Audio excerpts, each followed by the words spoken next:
one. What's up, guys? How you doing? I'm Johnny Boots. I'm doing a review of One-Eyed Jacks. New York City, right here at the Outlaws. Just saw this movie last night. It's a long movie, but I kept my attention from start to finish. Marlon Brando is in it, and he's a director.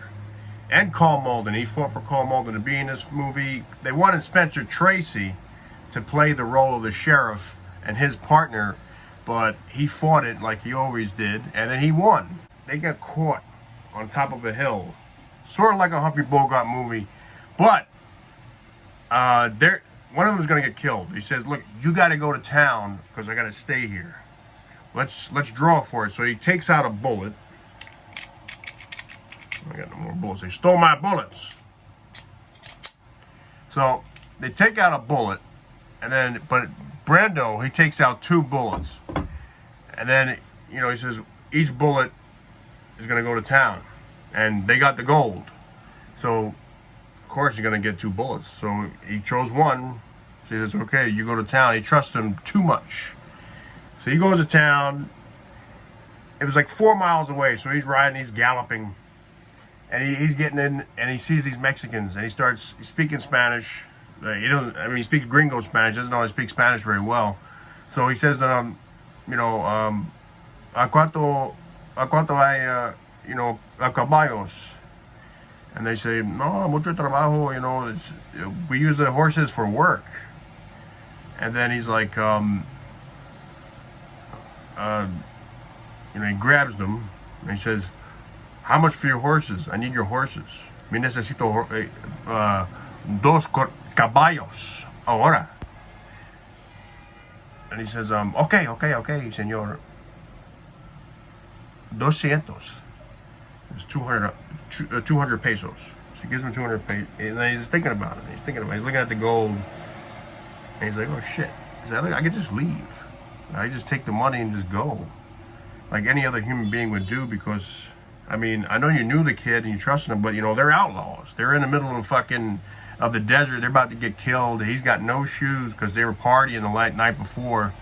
So he gets on a horse. He gives them 100 pesos or a couple gold pieces, and he trades his horse that they stole in Mexico, and he books it to California. He books it straight to California, and then Brando gets arrested. And for 5 years, he's in a state pen.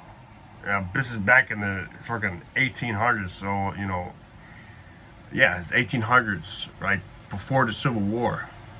So, you know, things were really fucked up back then, you know, really rough times, you know, living, like, with the rats and shit like that, and, you know, dirt floors and shit. I mean, in Mexico, if you still go to Mexico, there's still some dirt floors, but it's really out in the desert.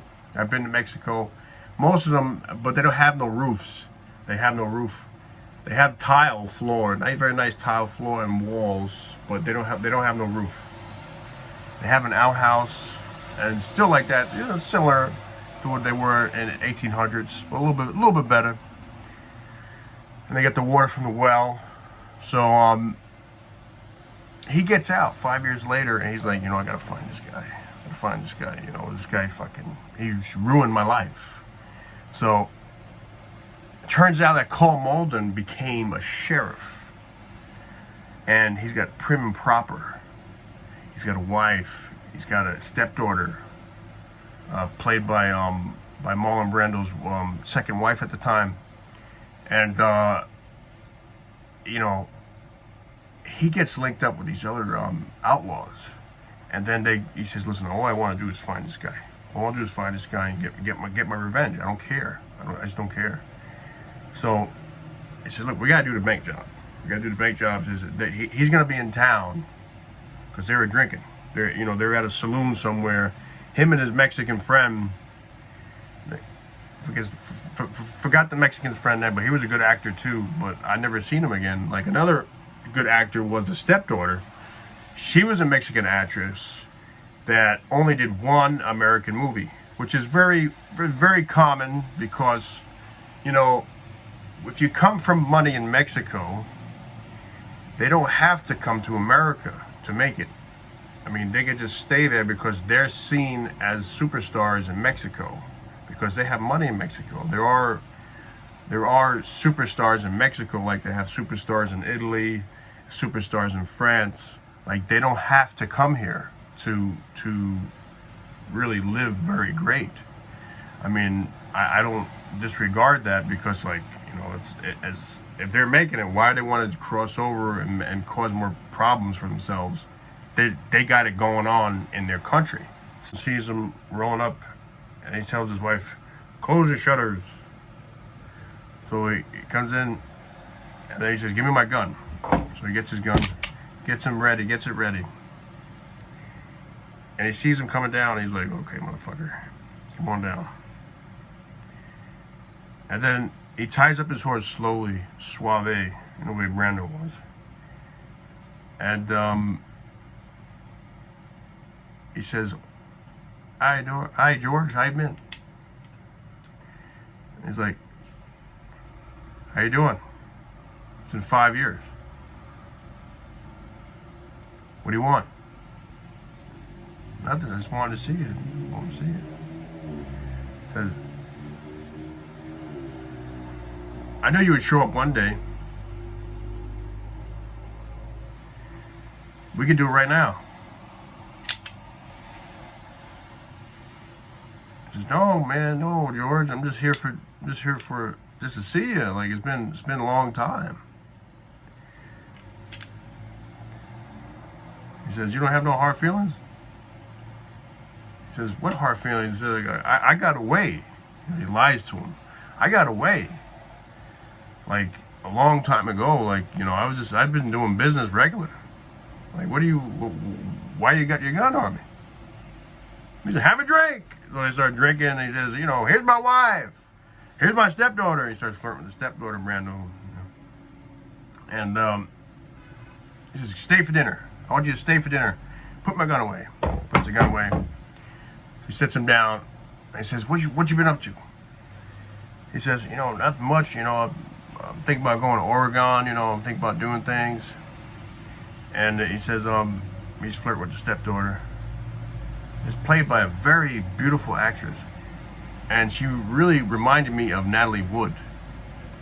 That very petite style and, like dying inside type, like quietness. But also she has like a grittiness to her, like, she's a fighter. So, he's sitting there having dinner with him, and he says to him, "Hey," he says, "why don't you stay in town? Stay in town. We got a fiesta tomorrow, nothing big, but maybe you could meet some girls, take a load off." He's like, "Yeah, I might do that." He says, and then the wife is like, "Aren't you going to Oregon?" Because she knows the husband's checkered past. He used to be an outlaw, a bad guy, bank robber. So he says, "Boy, I just might, lay up here for about 2 days." And then he leaves. And he says, "Yeah, it's great seeing you, a long time." And he says, "Okay, look, you could have fun at the party, a day or two, but then, I get back to regular sheriff. I can't just let you guys stay here because I know what you guys are gonna do." He's not stupid. So he said, "Okay." He said, "Don't worry, George. Don't worry. He's gonna be okay." So they go to town, and he says, "Did you see him?" The other bank robbers. "Did you see him?" He says, "Yeah, I saw him. Yeah." So "I'm gonna kill him after the party." He says, "All right, but we're gonna rob that bank." Up, having shooting some bullets and shit like that, fucking around like regular cowboys do. And he sees this big Italian guy, and he's beating up a woman. He's beating up like a brothel woman, a prostitute. So he's beating her up. He says, "Go on, have a drink. Come on, drink. Let's eat. You don't eat nothing." And then Brandon's looking over. He's like, I don't like that.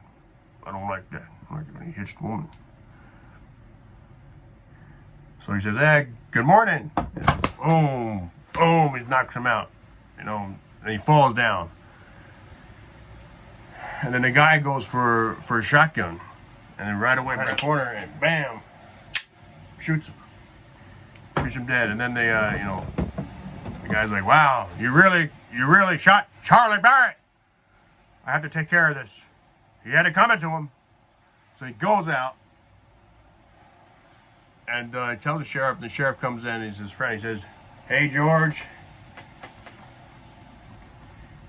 And he says, hey, listen, you really shot Charlie Barrett. So look, I got something I can tell you. You gotta leave town, man. You gotta leave town. So yeah, he said, yeah. He said, yeah, man. He said, you stay for the fiesta, but you gotta leave. So I need your gun. And he says, you're gonna take my gun. So you don't say that to an outlaw. So he steps back. Billy, Bobby, Ronnie, Fernando. And then he's like, oh shit, I'm surrounded. So him and his Mexican friend are like, we're surrounded. We're caught. Like we gotta get out of town. We're getting arrested. So they get arrested, but first, he ties him up to a post. And he bashes his hand, breaks his hand. And he whips him. And he says, I'm not going to arrest you, but don't you ever come back in this town again. Get out. Get. So he goes. They go on the outskirts of town. They get, pretty much banished.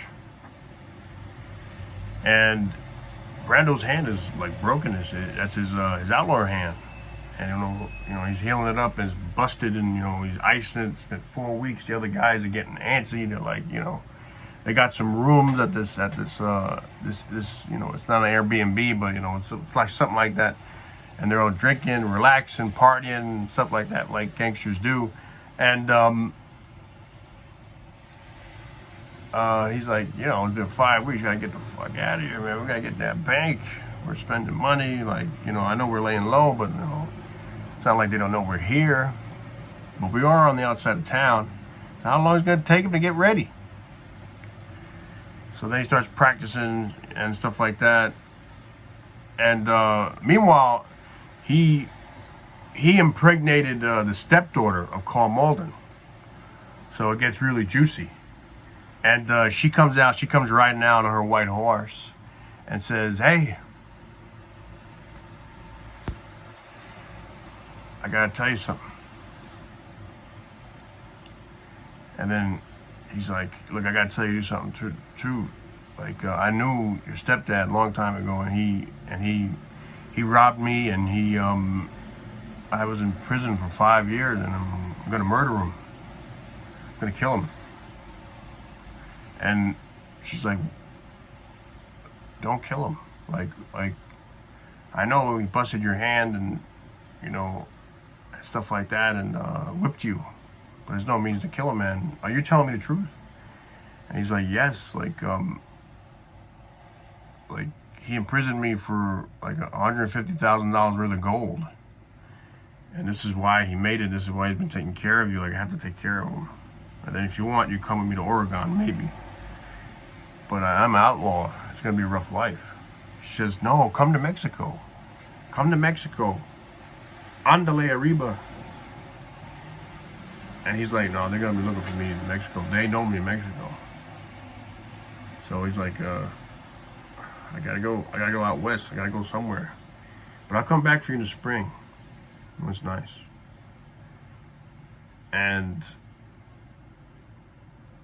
he gets ready to come to town. He's like, you know what? She got something to tell me. I know it's something important. I'm gonna quit the gang. So he quits the gang and tells the boys, look, I'm going solo, like I'm giving up the gun. And then they're like, what, really? And then they're like, yeah, I'm giving it up the life. What are you gonna do? Well, I hope not to get killed by Carl Malden.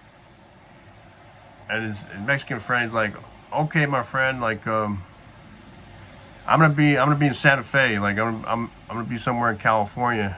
He says, but you know, if you want, he also invites him to his little house in Mexico to hang out and chill. And he says, I got a little house there. He says, you can come by anytime you want, and we can, you know, just live on the beach and just relax and just chill.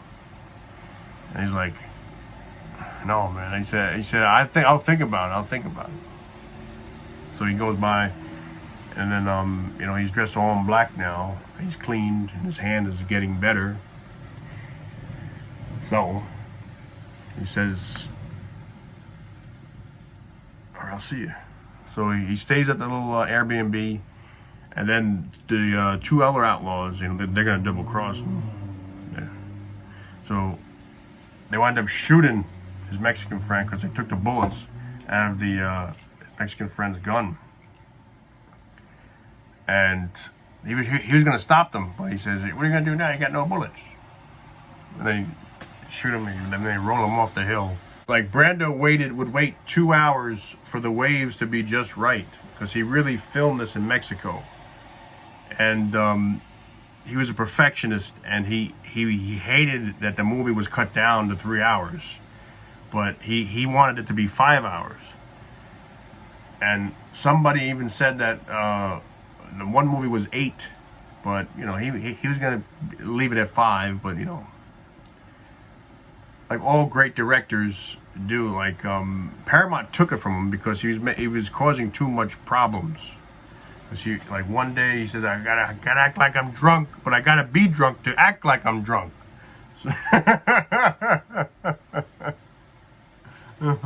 We'll do it tomorrow. We'll get ready. So he was just prolonging the whole Hollywood thing, and then they're like, hey, we gotta get rid of this guy. But he's Marlon Brando. We don't know what the fuck to do. He's too good. We need him. He's a big name. And then they eventually they got fed up, and he says, we're taking the movie away from you. And really kind of fix it up, because, you know, he didn't have no experience being a director. So, you know, and he, you know, he kept getting fat on set. You know, you know, he says, look, he had a birthday party on set. And he says, look, do not feed the director. He has 5 slices of cake. He has every night he would have 2 steaks. He would have bread, and he would have a quart of milk, and some ice cream. It costs a lot of money for film and whatnot. So it failed at the box office, but it is a masterpiece of great acting from all types of ends and outs. You wouldn't believe. You got to go see it. It is free on YouTube, so you could check out this movie. It's a great Western. I don't care what nobody says. This is a masterpiece. And even the scene when they're in the beginning of the movie, like it opens up, you know, these the federal rallies open up the doors nice and slow, these beautiful wooden doors with these patterns, and then, you know, the guns are out, and then, you know, they're coming forward, like it's like really dramatic. I mean, it's beautiful. I think it's a classic. It really is. So if you haven't seen it already, see One-Eyed Jacks. Like, comment, and subscribe. I'm Johnny Boots. Viva la Fidel!